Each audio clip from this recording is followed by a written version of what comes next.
pana Christmas ahong rung kita hun hun le mu te ngao sen pe hi hun hun le mu te ei hu hin pu a hi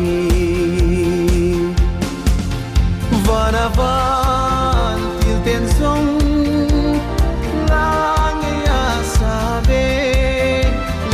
mi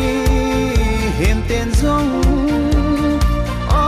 thong in sao hi te alem na na hong ngun sao hi te alem na la ngei hong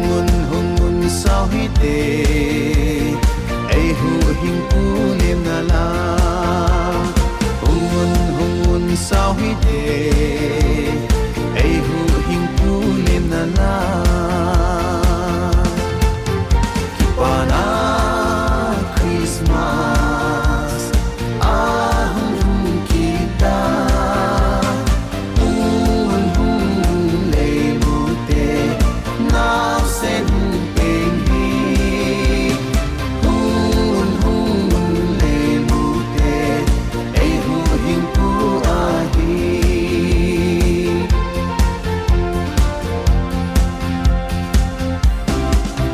lo zava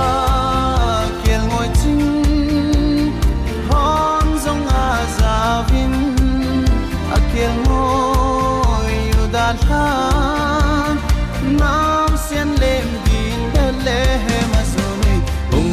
hong un chiu hi te leng jesu